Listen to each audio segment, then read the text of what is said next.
Bonjour, suite des aventures avec le chapitre 28, le ruisseau d'argent. Nasafiol se transforma en ruche fébrile. Nous œuvrons pour la fortune future du royaume, répétait le commissaire. Duner.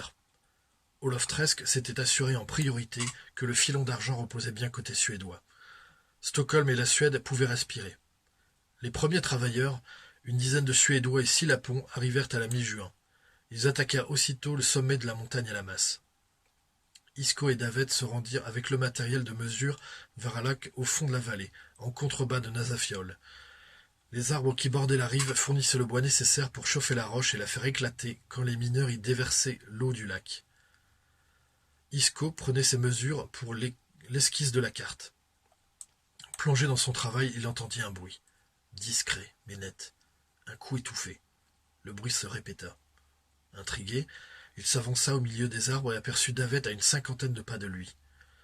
Le Lapon entaillait un tronc de pin, l'un des rares arbres des lieux à la ronde. Davet découpait l'écorce au couteau sur 2 pieds de hauteur et 6 pouces de large. Il plaça l'écorce sous sa tunique et poursuivit son tour du bois. Le Lapon récupérait-il du bois pour le feu? Ou préparait-il un rituel? Davet l'aperçut. Isco essaya de conserver son naturel. Davet parut tout aussi embarrassé. L'écorce, c'est bon pour manger. Dans la soupe de poisson ou de renne, on gratte l'intérieur, on sèche, et c'est bon dans la soupe. Pas de magie? Non, non, pas de magie. Isco hocha la tête, Davet aussi. Ils repartirent chacun de leur côté. Isco était songeur. Davet, avec son air rusé, se moquait-il de lui? Alors, qu'a donné votre reconnaissance sur ce bois? Interrogea Olof Tresk au retour d'Isco sur la crête où les mineurs étaient à l'œuvre. Les coups de masse s'enchaînaient sans répit. Le maître de la mine l'écoutait aussi. Le bois ne durera pas longtemps, estima Isco, et je n'ai pas repéré de rivière au débit très fort à proximité. Il sera donc impossible de construire sur place le four et la fonderie, trancha le maître. Un homme petit et chauve, regard dur comme le fer. Trouvez-nous ça vite, presque. Du bois en quantité. Il en faut pour chauffer la roche et la faire éclater. Et il nous en faut aussi pour nous chauffer et construire nos baraques. En quantité, presque. Et pas de ruisseau ridicule, un torrent puissant. Et vite. Olof Tresk et son équipe trouvèrent un lieu à 1 jour et demi de marche, une 20aine de lieues d'après Isco, au bord du lac Sadvayavre par lequel ils étaient arrivés. Tout près de l'endroit où se jetait le puissant torrent. La rive était couverte de pins qui s'enfonçaient sur des lieux, promettant une ressource en quantité infinie. Davet Siva trouva le nom qui fit aussitôt l'unanimité. Silboyok, le ruisseau d'argent. Olof Tresk repartit bientôt pour Stockholm avec son équipe de cartographes et de géomètres. Il laissait à Nasafiol, Isco ainsi que le jeune géomètre Lars Henriksson, celui qui avait prétendu avoir fait demi-tour pour contourner la plaque de glace et courir plus vite sur les loups afin de les effrayer. C'est l'histoire qu'il avait racontée aux autres. Isco, lui, avait vu son visage quand il avait fait demi-tour. Le géomètre se sentit obligé de confier à Isco les détails de sa vie pour justifier sa couardise face au loup. Il était, disait être, le seul survivant d'une fratrie de 7 enfants. Il avait grandi avec l'idée de sa mort imminente. Le désespoir de Lars n'avait plus connu de borne lorsque Olof Tresk lui avait ordonné, puisqu'il était si brave, de demeurer dans le nord avec Isco. Olof Tresk, homme intelligent, n'était pas dupe de la fable que racontait Henriksson. Avant d'embarquer sur le navire qui devait le ramener à Stockholm, il prit Isco à part. Veillez à ce que notre route pour acheminer l'argent jusqu'à Pitia puis Stockholm soit bien respectée. Les premiers chargements de minerais l'emprunteront avec des traîneaux à Rennes lorsque la neige portera cet automne. D'ici là, la fonderie et le four seront construits. Les conseillers de la Régence insistent. Le statut de Stockholm comme capitale n'est pas du goût de tout le monde. Il est essentiel de le renforcer en y dirigeant le commerce. Vous me comprenez? Isco comprenait. Les marchands hollandais, qui investissaient massivement dans les mines de Suède, pourraient vouloir faire main basse sur l'argent de Nasafiol.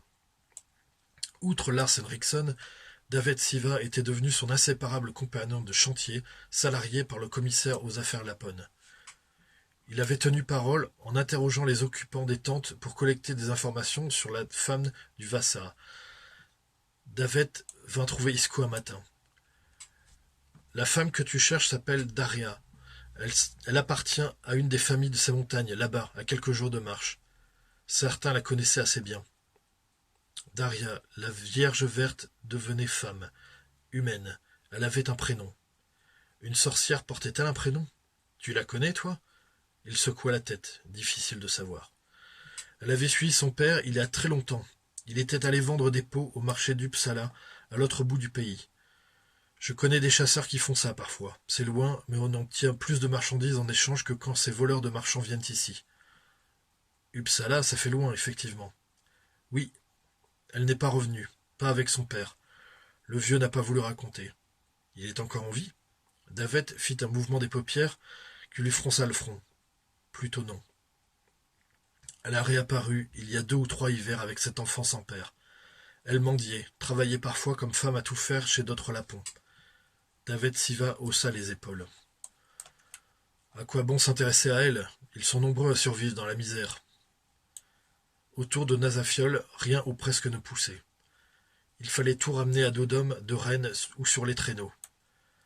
Le géomètre Lars Henriksen accompagnait souvent Isco pour ses reconnaissances. Il lui arrivait aussi de disparaître de longues journées pour explorer les environs. Il revint un jour, la fin de l'été approchait, et tendit à Isco 3 poissons au corps jaune clair allongés avec une longue nageoire dorsale qui descendait jusqu'à la queue. Il s'empressa de les faire griller. La chair était blanche et juteuse. Isco goûta la chair succulente du poisson.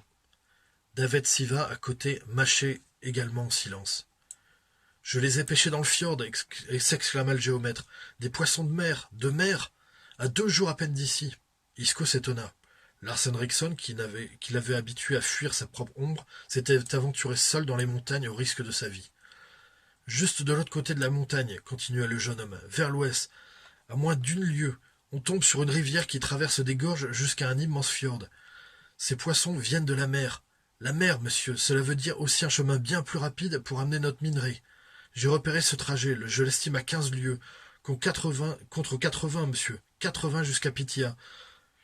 Le trajet a été arrêté par le commissaire, objecta Isco.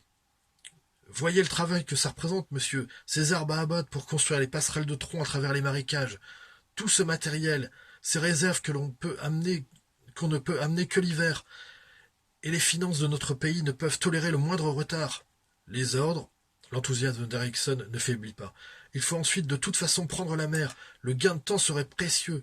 Si le minerai est amené à la nouvelle cité de Göteborg, nul doute que les marchands de la ville sauraient en tirer le meilleur parti au profit de la couronne. Qu'en dites-vous, monsieur?